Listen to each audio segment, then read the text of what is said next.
Hello, hello, hello, and welcome to Theme Park School, a themed experience educational podcast, episode 3. We're going to talk about a lot of topics tonight. Our tentpole topic is collaboration. My name is Carson Luter. I'm joined tonight by 3 more. I'm effectively calling these first couple of episodes season 1 of Theme Park School because these are the people that are just at my discretion at the moment because it's the only people I see every week. I'm talking, of course, about the inaugural class of the Themed Experience MFA here at the University of Central Florida. Joined tonight by 3 more of those people. First up, hi there, my buddy, Duncan MacPherson. Hi there. I'm Duncan MacPherson. I did my undergrad in studio art and German. I specialize in all things visual, I suppose. I found my way down here by means of the college program and then stuck around in the parks for a bit. Kind of ended up in Texas for a while, trying to find my way into... Wait, what? Yeah. Yeah, no, I was down here for a bit, and then I had some friends who were moving to San Antonio, followed them down there to try and I'd had some experience at that point in 3D modeling and wanted to try my hand at the game industry, and that's pretty big down there. Tried my luck for a bit, didn't work, moved back to North Carolina, and found out about this program and made it back here. The funny thing about this podcast so far is, so like we take so many classes with each other and we spend so much time with all of each other. Every single time that someone has either introduced themselves or whatever on this podcast, there has been like a new like level of information that we didn't know about them. So I didn't know you went to Texas at all that whole period of your life. I had no clue about that. It's a fun time. It's like the secret dropping podcast every single week. It's crazy. Also tonight, to my right, to my front right, I have Matthew Moore here. Hey everybody, my name is Matthew Moore. So I got my undergraduate degree at Ringling College of Art and Design.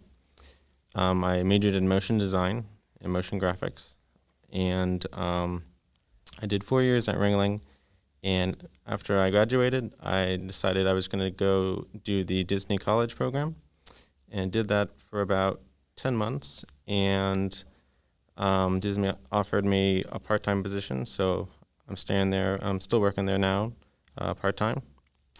In terms of like my specialty skills, obviously motion design, motion graphics.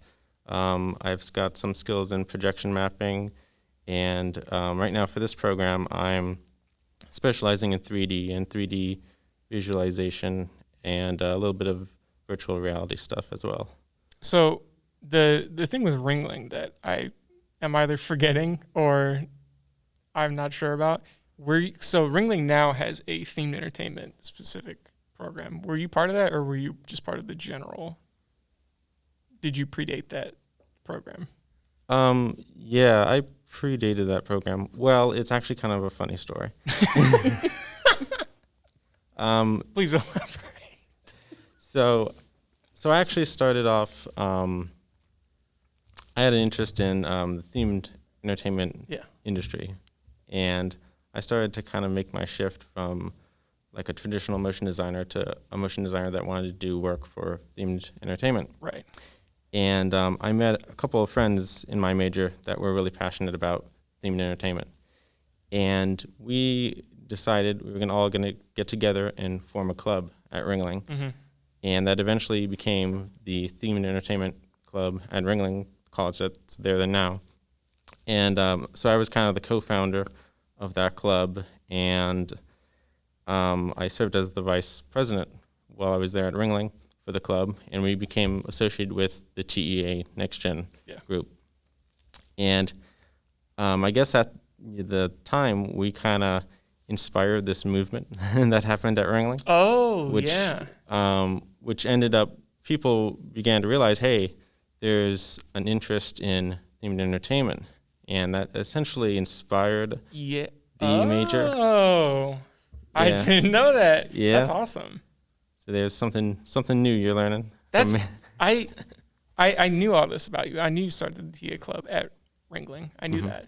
That's a good thing just to mention. If you're a student at a school and either you don't have a themed entertainment program, which is most schools, except 3 probably, and you don't have a TEA club either or a theme park engineering group or anything like that, you can start your own and get that community started. And then look what happens. Your school might decide to install a themed entertainment design program, just like at Ringling. Yeah. Good story. I'm glad you brought that up. That's perfect for this podcast.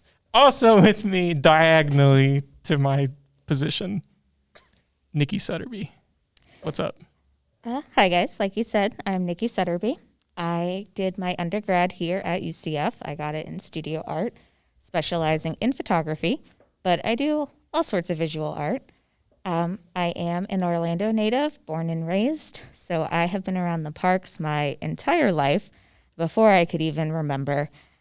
So when it just kind of felt like a natural fit, I spent some time after undergrad, graphic design, fell in as a marketing assistant at a museum, then ended up working in the parks. And yeah, I learned about this program. And here I am, because I was like, sweet, in-state tuition, and I can still live at home. So I was shocked about the museum thing, but now I'm remembering that you probably did tell me that already. Probably. So, as I mentioned before, the thing we're going to be hitting, I'm smacking my chair around over here. I'm excited. I'm riled up. It's been 2 weeks since we've recorded an episode. I'm hyped again. The tentpole topic for this episode is collaboration. And there's 2 people here tonight that I think just because of our shared hyper interests in the theme park and like rides especially, there's 2 people here tonight that I constantly end up working with. And that's not a negative thing, because these are my brothers and I love working with them. We've done, is it just the Imaginations Project? I'm playing this up way more than it is. Is it just one other project? I guess that was just such an in-depth thing that it felt like more. That was a whole semester. Yeah, it was a whole semester long thing.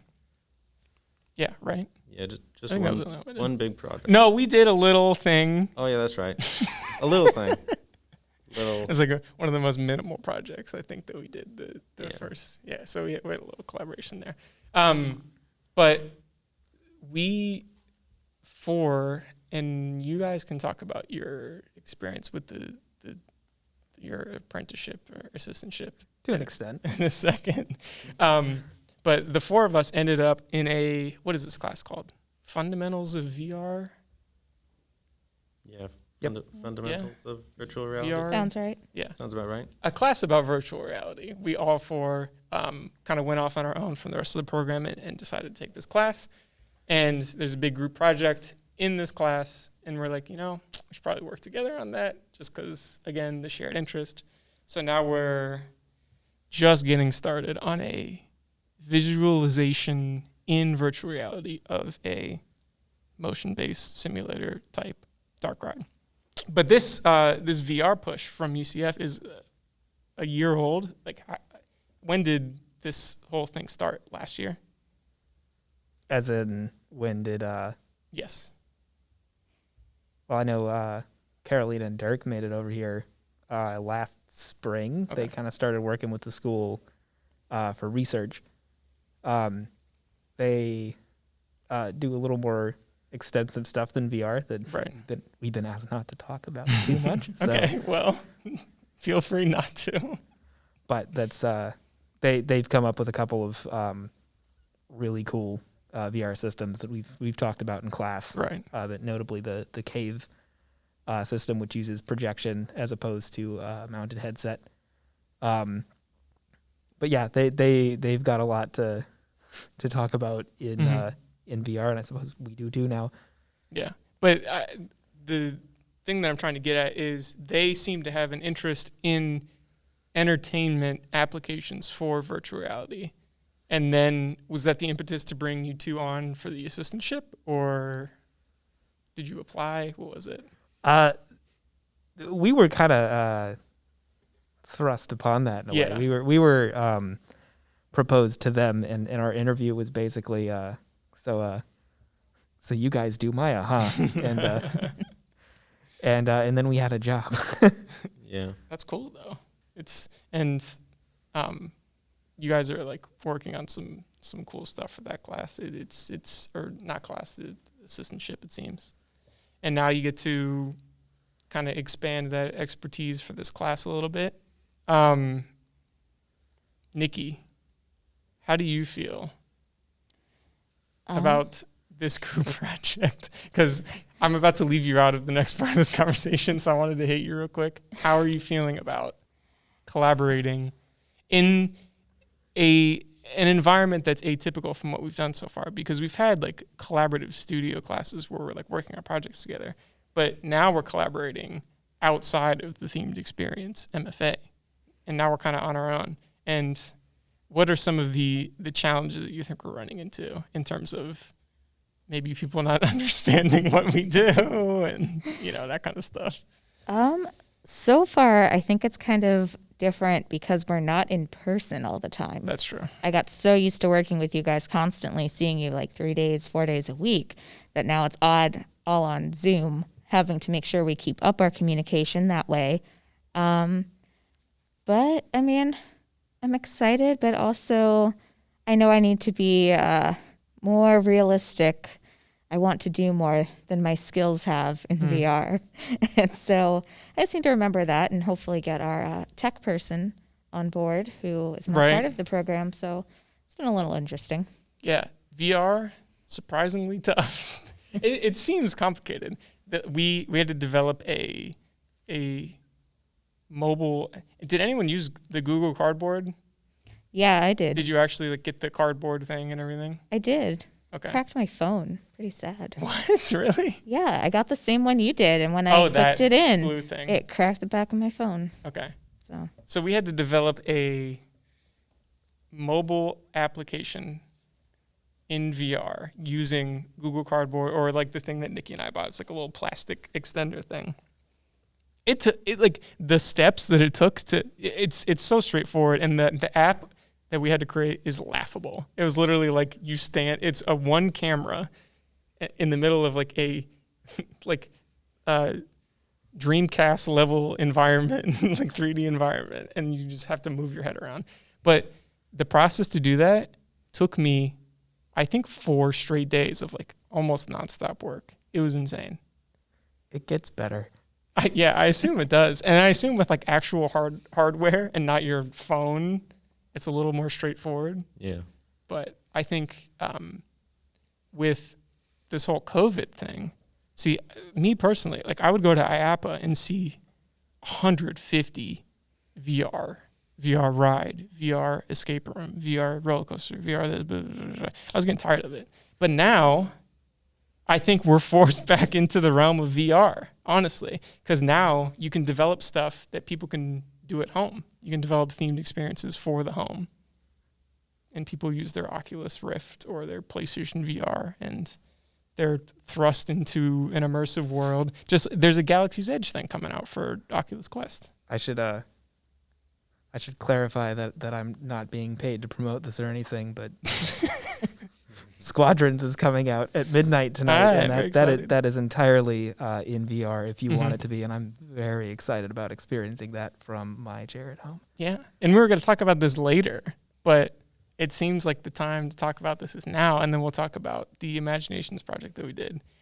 What are your guys' thoughts on, I think I read an article like a week ago that was like really pushing this idea of the similarities between video games and themed or immersive environments. And I know that 2 people here have talked in class about this a lot and probably have some thoughts about it. So whoever wants to start talking about this first. Okay, I'll go because I just got pointed at. I am so excited about video games and VR and marrying those things into themed experiences. I mean, because when you think about games, good games, you're immersed. You have your narrative. You have beautiful environments to look at. There's a whole world built around you. And that's, at its essence, what themed experience is too. So I think it's just a really nice marriage of them. And I'm just excited about the applications, especially what strides VR has made and free roam VR, location-based VR. Like, there are a lot of exciting things happening. Yeah, I think the biggest difference that people would have said a couple of years ago was like, oh, the difference is one of them is virtual and one of them is physical. But now we're like, there's so many attractions where most of the stuff you see is not real, digital or virtual or whatever. So I think, and especially with like Void and location VR, like the lines are being blurred between what is solely a game and what is solely like a theme park tier immersive experience. Well, I think too is games have been tending more narrative in recent years. Right. There comes to be a good amount of crossover in things like kind of reading that narrative through nonlinear storytelling and like the environment, kind of picking up visual clues from kind of a space that you don't. I'm kind of getting redundant here, but it's nonlinear. And they have to design things kind of in a similar mindset of knowing that you could go through this at any order and you might not pick all these things up in order. And there are a good number of academic papers out there actually on specifically comparing MMOs to Disney parks. I think the one that I referenced most in my presentation was specifically Main Street as compared to World of Warcraft. And this article asserts that World of Warcraft does it better, and that can be up to debate. I've never played it, so I don't know. Not on this podcast, it does. But yeah, kind of a similar design philosophy, I'd say. There's a lot of crossover. Yeah, I think about how many games now are open world games and give you the freedom to go out into these environments and pick up new pieces of information and little bits of story spread throughout. And that's, yeah, exactly. Like when you're walking down Main Street, you're like, oh, like I see this and this is giving me this piece of story information, and the way that this is designed, I now know like this other piece of information. You're gathering information in a expansive space. You're not forced into a strictly linear narrative. You can move freely and do whatever you want in that space. Yeah. Do you have any thoughts? Yeah, I agree. I think just like in like open world video games, you have like a hub location, right? And Magic Kingdom, you basically have a hub location. Yeah. So I think it's very similar. That's a good point. I never thought about it that way.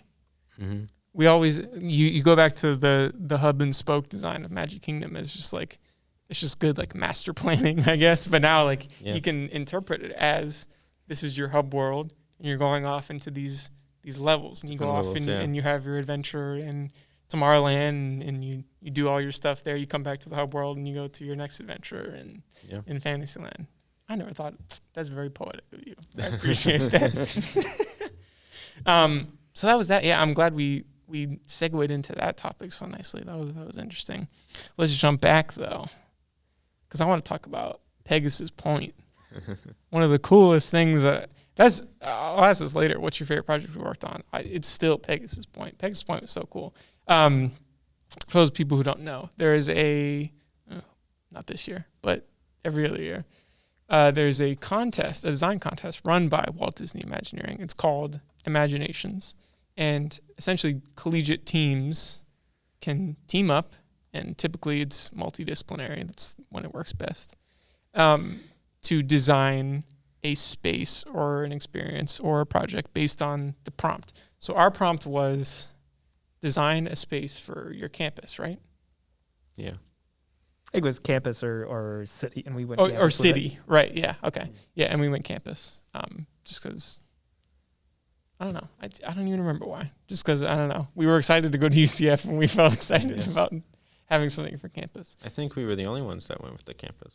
Yeah, I think you're right. Yeah. Yeah. Yeah, in our class, I think everybody else did like an Orlando type thing. Okay. Yeah, I forgot about that. But what we came up with was Pegasus Point. And Pegasus Point was hallmarked by this big, and you can see some pictures of this on our portfolios. I'll post that in the show notes later. Pegasus Point was hallmarked by a big, swooping architectural piece that was meant to represent a space shuttle taking off, or the Pegasus taking flight into the stars was, I think, the copy that I ended up writing. But it was essentially paying tribute to our school's aerospace history. So there was that, and then you'd walk across a very art-designed, tranquil, clear bridge with water surrounding you, and then you went into essentially, well, they said it was like a planetarium, but it wasn't really a planetarium. It was a projection dome where you could add a star after you graduated from UCF, and that was like your permanent, like when people get bricks at Disney World or whatever, or something like that, or leave a legacy or something like that. It was your permanent mark on UCF, and a good representation of your time at UCF. And it was just such a cool idea. I loved working on it with you guys. Do you have any thoughts of that? I feel like you have something to say. I mean, I'm gonna let Matt go on about the interior of the planetarium. That was pretty much all him. Do that. Talk about what you did for the project. Sorry, the not a planetarium. And then, so yeah, but what was the big thing that you did? The model. I was gonna let Matt go. Okay, Matt, you go first then. Talk All right. about the design process for the quote unquote planetarium dome space. Sure. Yeah. I think how it started off, we kind of branched out and kind of concepted different ideas. And I came up with sort of the idea of the dome space. Yeah. You'd walk in and you'd just be immersed in outer space. And all of this was really kind of gathering inspiration from UCF and their kind of brand identity. And every street is named after one of the constellations and stuff like that. So kind of tying in that space and the constellations and a little bit of Greek mythology with the Pegasus and stuff like that. Right. And I just wanted to create a space where students could hang out and just a cool place, a cool centerpiece for UCF. Right. And having that experience of walking up to a console and being able to put your hand on it and leave your mark, literally shooting a star up into the dome projection. I thought it was a good direction to take it because you can never run out of space in space. And then, so talking about the dynamic structure that was outside. So yeah, I took on a lot of the exterior design, which went through a good number of changes from start to finish. So I think our biggest challenge was once kind of we decided to push the two concepts together. I was gonna mention we had a bit of a. I think isn't there a story where Epcot was two parks? Future World was one park, and then World Showcase was another park, and then somebody took the models and just pushed them together. We literally had that moment in this project, which I think is so funny. But yeah, continue. Yeah, sorry. So it works better visually. So go look at those links. But oh yeah, I will post them because I love this thing. It was a bit of a challenge to get these pieces to kind of mesh in a way that felt organic and not forced. So I went through a good number of concept sketches and kind of brought them back, got feedback from the group, and it resulted eventually in, I forget the dimensions, but a relatively large miniature model of the space. It was big. It was 3 feet long. It's on. I used to know it fits perfectly on my coffee table. Is actually the size of it. Good centerpiece. So if it's forced to be. Not my roommates don't like it, but they need to learn to respect the beauty of Pegasus Point. Then, damn right. But yeah, so I was definitely nervous about taking that on. I think I'm less experienced in physical modeling than the rest of the program assumes that I am. and this was kind of a bigger piece than I'd ever done. So it involved a lot of getting frustrated over bending styrene sheets into abstract shapes they didn't want to go into, and carving a lot of foam and making a big mess out of my apartment. But I think it came out looking pretty good. We were pretty happy with it. It was especially striking, I think, when we first put it under a good lighting system. That was a big wow moment for us. Yeah. We have a lighting lab here at the school, and we're like, let's go take it down there. And then we like turn the lights on, and it was like, oh, this is insane. But I just lost my train of thought. No.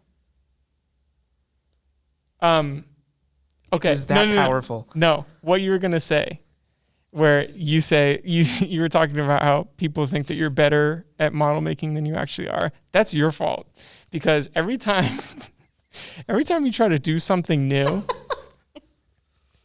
you're like, yeah, I'm gonna try this new thing, and you come back and it's like good, and everyone is like, okay, well.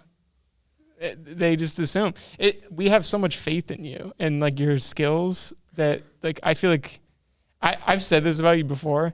I'm like, I think Duncan can just do anything he could put his mind to. Like if you just threw something at him, like he would just somehow figure it out.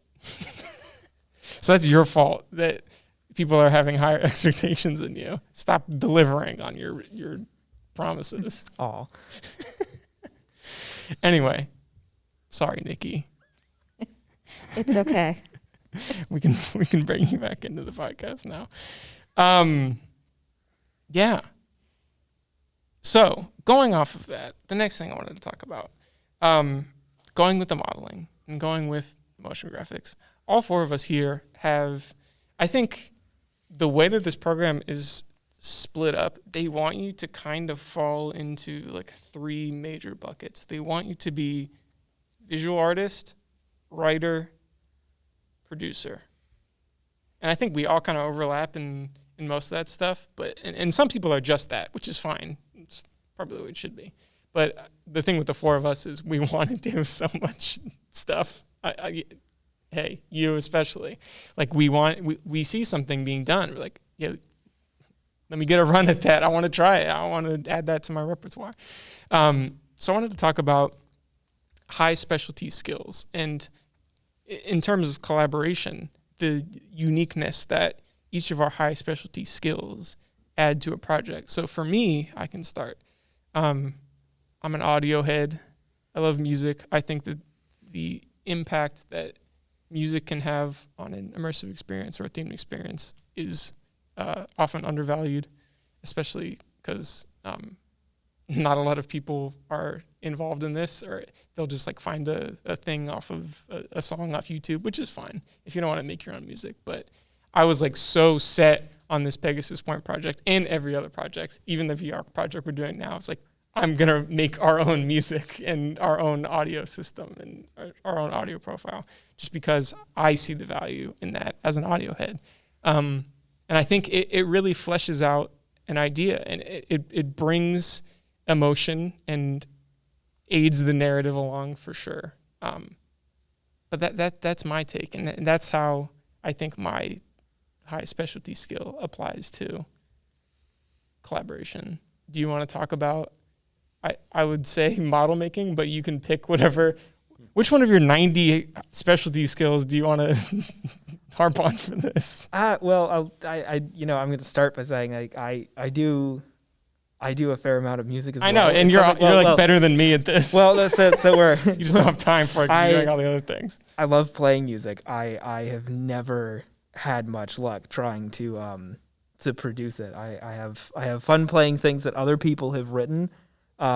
I haven't had much luck with composition myself, so I'm impressed with your ability to do that, and I'm glad to have you working on the VR project doing the music with that. I think that's gonna be really exciting based on kind of what we've seen of it so far. But yeah, suppose I'm gonna split it between 3D work being both physical and digital. I really enjoy I enjoy both a lot. I spend a lot of my time doing digital 3D especially. But I think physical work still very much has its place. In some ways, it feels almost quicker, and I think that's just because it's so tactile. Like you can just pick it up and move it, and that always helps. But it also forces you to kind of think about how something's structured, like is valuable as 3D work is. Sometimes you're putting. Sometimes it's easy to cheat with it. You can that engineering stuff and just throw it out the window. Well, but yeah, no, that's kind of that's where I do a lot of my body of work these days. So I think I'd call those my kind of realm of specialty. Yeah, Nikki, you can talk about photography, and you can also talk about the other things that you do as well. Okay, well, I'll start with photography. For anyone who's thinking about themed experience and they're like, I have no experience in this at all, how am I ever going to get in? So I applied with a photography studio art portfolio, not portraits. I guess I'm a landscape photographer, except none of the landscapes are real. I make them all up. And I'm here. Which is very cool, by the way. Yeah, and I would sit here and be like, how am I here? I took photos. And, over time, I think Alex probably smacked me over the head once and was like, you did world building and you have composition and color play. So, even if you think you don't have those skills, they are there. Aside from photography, I'm really getting into 3D modeling. I am nowhere near Duncan. Watching him work is maddening because he'll do something in 5 minutes that takes me 3 days. And him. Yeah. And Matt. We got the two 3D masters here tonight. But I'll be cheesy and say that they push me to do better because I'm like, absolutely, they can do it, so I want to get to their level. So it's not a specialty yet, but I hope it will be in the future. Yeah, it's funny taking these classes with people who are like masters of a craft already, and Matt always goes last. I think every presentation we do, Matt is always last, and he just quietly walks up, plugs in his laptop, and it's just this the most shiny, beautiful building you've ever seen in your life. You're like, okay, well, nothing I could do here. I think my favorite thing that you did was the Zoroastrian environment. That was crazy. But talk about your motion graphics and your projection mapping and stuff. Sure. So I think motion design is a very broad and kind of generalist when it comes to digital art. Anyways, there's a lot of skills in there. So it's kind of funny because we say that I would be like a specialist in this industry. In the motion design industry, I would be a generalist because there's just so much. I learned 2D and 3D design, animation. I pretty much learned almost every software, every Adobe software. Played around with stop motion a little bit as well. Projection mapping. I was really into that. I think that's one of the things that kind of shifted me towards this area of doing entertainment work. Because a lot of motion graphics is, it's pretty much geared for the advertising industry. Sure. That's where the money's at when it comes to motion graphics. People love those little logos that move around. Yeah. And I just like the idea of projection mapping, taking it off the screen and into an environment. And I like that immersion. And it's almost like magic, you know what I mean? It's not really a video or an animation. It's there. It's an illusion. Yeah. And theme parks are the height of projection mapping. I think that they've mastered the art form. Oh yeah, for sure. And it is the high in terms of all this other stuff, writing, there's good movie screen, good book, stuff like that. The highest execution that I've seen of projection mapping is theme parks and using it in an attraction or doing a show on Cinderella Castle, stuff like that. I think it's incredibly valuable. And and you're the only one that can do, and unless there's something you haven't told me yet. Uh-oh. No, You're the only one of us that can do projection mapping Yeah, or has figured it out. it's a pretty specialized skill, Yeah. It's And I'd be tempted to say that like calling it magical is maybe a little dramatic, except that I've seen you present some projects with it, and I think magical is a pretty No, good descriptor. it's magical. Yeah, it's fantastic. It's like, turning a blank wall into like a full thing. yeah. and it's just so crazy to like to watch you do that. It's insane. We need to group up on a project where like I'll do the miniatures and you project stuff on them. Yeah. I'm down. That sounds awesome. Yeah. What? Let's get that started right now. I thought of another class we collaborated on, and I touched on this. This was like a sad trumpet moment with the practicum. I think I talked about this in the first episode. Oh, right. Where we had like these grand plans for this thing, and then COVID just dashed all of them. But we were all working together on that too, and that I think that was the only time until next semester when we like all worked together on something. Which was cool to see everybody's roles and stuff come out there. But leaving this topic, it's just so fun, and I think I said this last episode too, because I was talking about the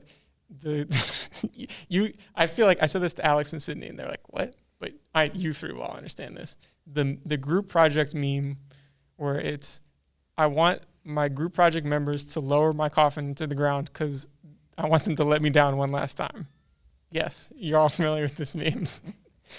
This program is like the exception to that, because instead of like the dreadful collegiate group project, it's I'm getting to work with my friends. We're going to try something new. We're going to do something creative and interesting. And it's a delight as opposed to something where you see a group project on the syllabus and you're like, ugh, what yahoos am I going to be paired up with? But it's so refreshing. And I think that's something that if you're on the fence about a program like this, like that should be the selling point. Is like you're always collaborating on something interesting. Part of the reason that the Imaginations Project was my favorite was getting you two, because we were so new into the program, getting you two to like just unleash your full artistic potential, because we were all like kind of like getting our footing in this thing, and I saw like little inklings of like what you two could do artistically, and I'm like, let's get that going, like let's bring that out, and like the execution was masterful, and it was so great to see you guys grow just from August to when did we finish that? November, 3 months, like the turn that you guys took just from being fresh new graduate students to presenting this grand artistic piece.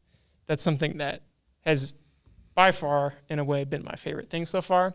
I'm sure we'll have cool moments coming up soon, but I will always go back to our first project as my all-time favorite.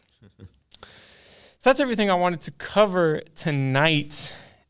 We got to end it, though, with a couple of my classic patented questions. And the running joke is I say that these are the questions that I ask every single person who comes on the podcast, and then I like change them up or like remove questions. And so it's a lie every time. But I'm going to keep that joke running. And we're going to ask these questions that I ask every single person who comes onto the podcast. Starting with question 1, and this is a tongue twister. What you wish you knew now. Oh, man, it got me already. What you wish you knew then that you know now. Reverse order. Nikki is first. Okay. What I wish I knew then was like, it's okay to keep learning. Mm-hmm. You don't have to immediately be perfect. And I feel like grad school gives off that kind of aura. Like, you have to know everything. Yeah. But no, like, you're here to learn. It's okay to not know everything yet. Like, and when you have amazing people around you, like all you guys and our professors, you'll get there. Mm-hmm. Great answer. Matt? I think for me, it's more like a technical kind of like skill, just like learning more outside of your zone, your skill level. Yeah. Because I do, for this program, I do a lot of 3D work, 3D modeling, 3D rendering. And, I just thought, I don't need to learn CAD, you know. Right. Yeah. I could just stick with Maya or, you know, some your typical what's used in like the entertainment and digital media realms for modeling. But I think it helps to know like how stuff is built, you know, Mm-hmm. and learning softwares that are like CAD and stuff that you would think are very technical, and that, you know, artists probably shouldn't go into that realm, you Right. know, more of engineering and architecture. But I think it's good to know that stuff too. So I think I wish I would have gotten more and kind of looked into that earlier on. Oh yeah. That is my driving force for everything. Is even if you have like a base level understanding of what each person on a themed entertainment project does, like you're leaps and bounds ahead of everyone else. Because how are you going to work with someone if you don't know what they do? If you're like, hey, this is Duncan, he's a 3D artist. I didn't even know where to begin with this stuff, even though I do say that about some of the stuff you do. But it's like, if I had never opened Maya and like known the basics of Maya, and it would be like wizardry to me, essentially, to see you do that stuff. But now I kind of, and obviously you're very advanced at it, but like just knowing like kind of a base level of knowledge about that stuff is important. And you? That's actually pretty tough. I'd say I definitely wish I had known about this program, which Yeah. didn't, I guess, exist before. But it's so hard in this industry to know where to get started. It's Yeah. I don't know. I've been looking at I was a victim of Roller Coaster Tycoon, and Victim. and so I've been interested in this for a really long time. But it's so hard to find out how to get started. And I suppose I wish I knew that there was such a uniformly passionate group of people willing to work together on this kind of stuff. Was kind of echoing Carson earlier, like, yeah, all the group projects I've been in here have been, you know, a number of people equally passionate about what we do, coming from different perspectives. And instead of kind of what I'm used to with group projects being like one or two people having all the thoughts and then the rest of them kind of like whatever. You. It's like you'll get four people on a project, and it's everyone's almost talking over each other with new ideas, Right. and you find a way to meld them all together, and it's great. Mm-hmm. Exactly. Okay, snake draft style. Duncan, you're up. What? Again? I'm sorry, snake draft was lost on everybody. So I want to know what you're working with. What is your favorite software that you're working with right now? What software? Let me qualify this a little bit. What software do you boot it up and you're ready to go? You're excited to start creating in this software.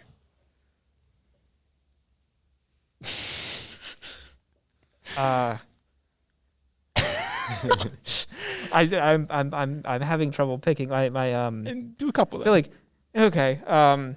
I feel like my inclination is to say Maya, but I feel Sure. like that's turning away from my roots, which I learned to do 3D modeling on Blender. Mm-hmm. And I hate to not call that one out, but I have been doing most of my work in Maya lately. Maybe that and Unity. Mm-hmm. I'm slowly learning how to do really cool stuff over there. I don't know. It's a lot of fun. Yeah, Unity was a surprise to me as well in terms of, I don't want to say ease of access because, like I said before, it took me 4 days to do that Unity thing. But it is like super drag and drop. And if you're not creating your own stuff, if you're just like doing kind of prefabricated stuff, it's like one of the easiest drag and drop programs you can do, which sometimes that's all you need. Matt, what you working with? I think every semester I'm going to change my answer. That's fine. The question is like right now, like what are you doing right now that you're excited about? Yeah, I think Vectorworks is Yeah. probably the best like software that I'm like, I can open it up, I can design like directly in Vectorworks. I think with a heavy duty 3D software like Maya, it's hard to design within Maya. Like Maya is software that's used a lot in like the gaming industry, animation industry, and in that pipeline, you already have like concept art figured out that another artist did, and they're just handing it off to you and say, "Here, make this in 3D." Yeah. Whereas Vectorworks, it's you're designing in 3D, right? You're actually creating. So I think that's why I went from Maya to Vectorworks. It's because it's quicker. You can change your ideas very easily. You know, the design can be changed. You can generate 2D drawings, which is really nice. In Maya, you would have to bring your 3D renderings into like Photoshop, to do all that. So it's nice having a floor plan and elevations, even if they're not from an architectural level accurate, but whatever. Yeah, it looks professional. It does look very professional. Nikki. All right, so I just learned that Matt, you are also in the Vectorworks class. What? Okay, that's fine. I had no idea. We like don't have meetings or anything. It's an online class, so we don't really. And it's asynchronous, so like I have no idea. Yeah, who's exactly. in it. So anyway, cool. Good to know. Did you know that I'm in that class? I think you told me. Okay. Duncan's not. Duncan is not. No. Defector.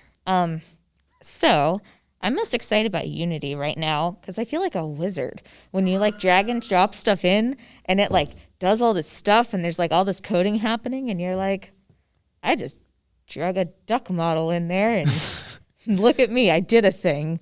And I'm excited to see, you know, as I learn more, like what I can do with it. Okay, first of all, I thought you said lizard. Did anybody else hear lizard? I heard lizard, yeah. Okay, well, I was like, okay. I can also feel like a lizard. I got a tattoo recently. I was "Wait, peeling like one. So Game developing lizard. yes. Okay, next question. Maddie, we'll start with you. What is your favorite project that you've worked on so far? Obviously, we know mine. I talked about it at length. Yeah, I'm going to have to agree with you. Pegasus All Point, right. man. I think that project, we really got to know each other. Yeah. I think that was a real big bonding moment with us. It was like a good ice-breaking type of project. And it was really the first actual like project, if you think about it. Yeah.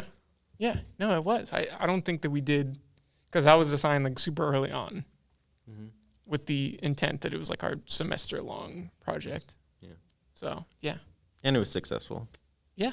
We did pretty good in the competition, guys. Semi-finalists. Okay. Duncan. Favorite project?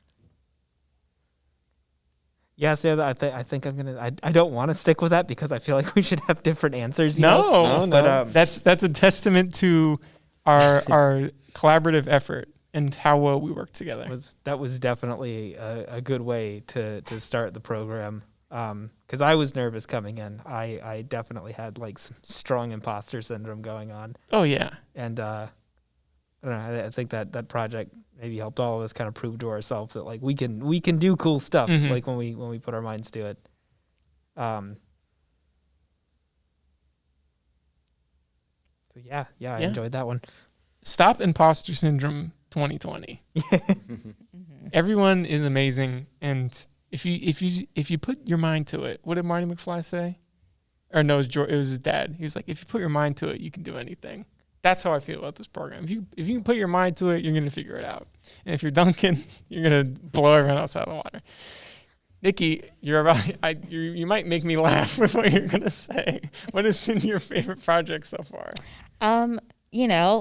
Spiritually, imaginations with you guys. I'll just jump in on that. Yeah, you were there the whole time. Yeah. My favorite project was the Maya interior project we did. Super proud of that, like, and what I created and telling the story. And that was when I'm like, I can do like 3D modeling, optimistically. But I'm still really proud of that project. And yeah, that's when I really felt like, hey, I'm like making a themed environment. What? You have something to add? I just remembered another project we worked together on. No way. What? The presentation in PCAD. Oh, okay. Yeah. The most minor thing.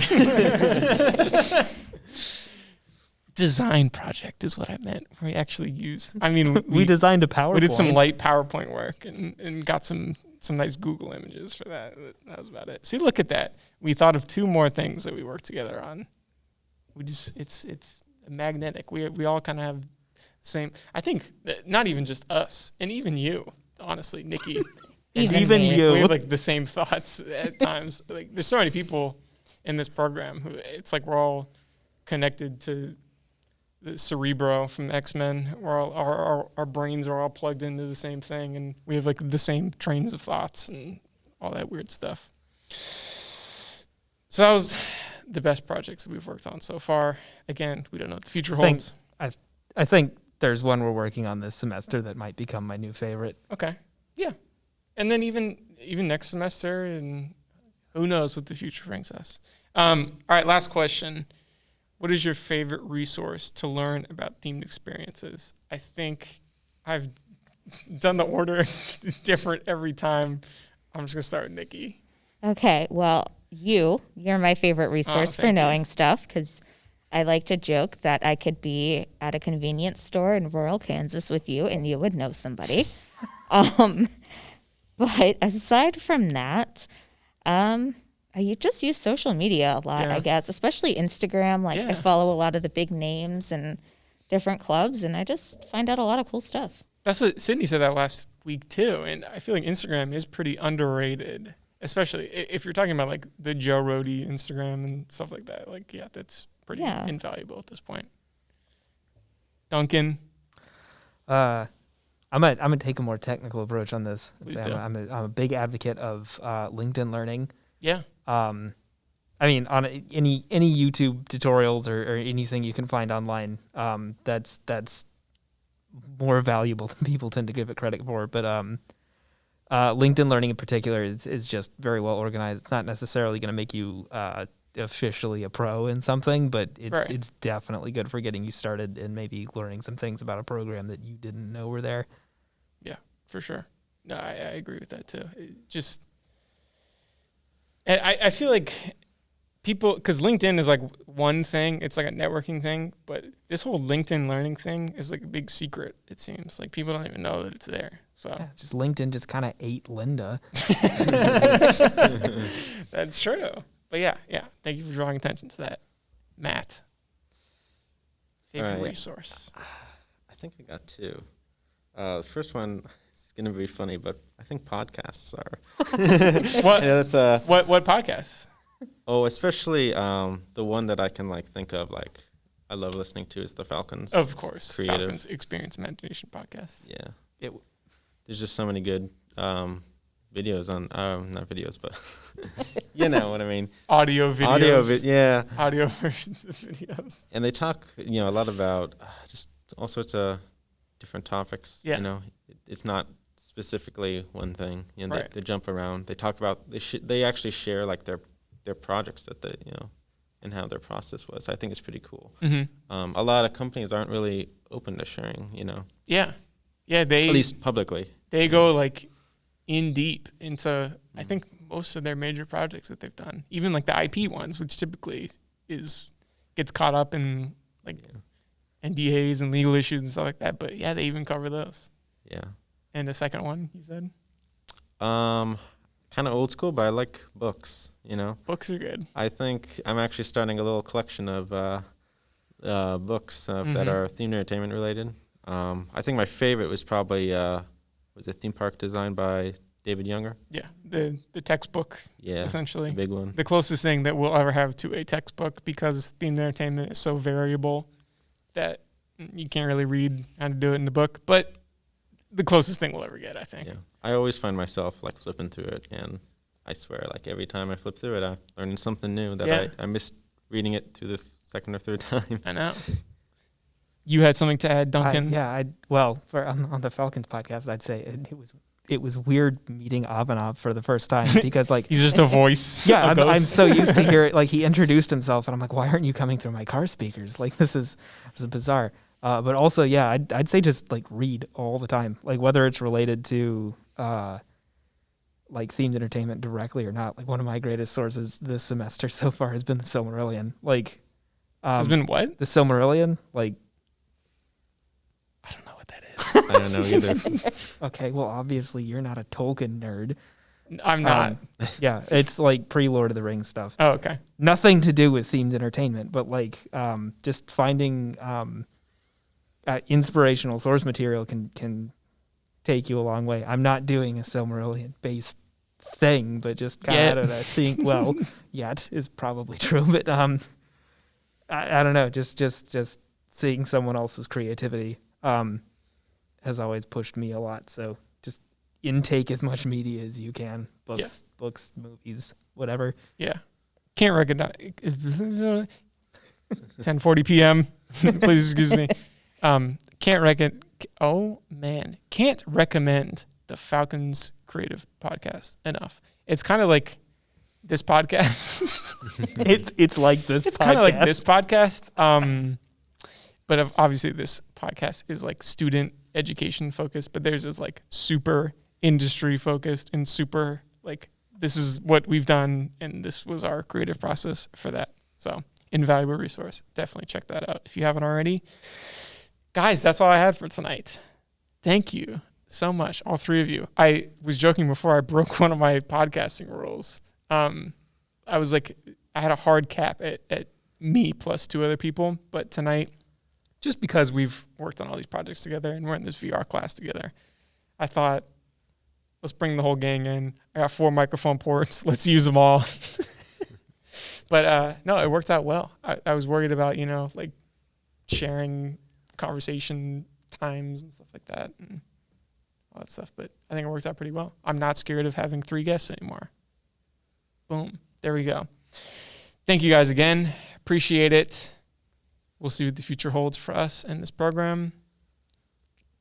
Love collaborating with you. It's the greatest joy of this program. And I will be so sad when this is all over and we don't get to work with each other anymore. Unless somehow we do all end up working on the same projects, which, hey, is pretty likely. Small world. Thanks again. This has been episode 3, and we'll see you next time.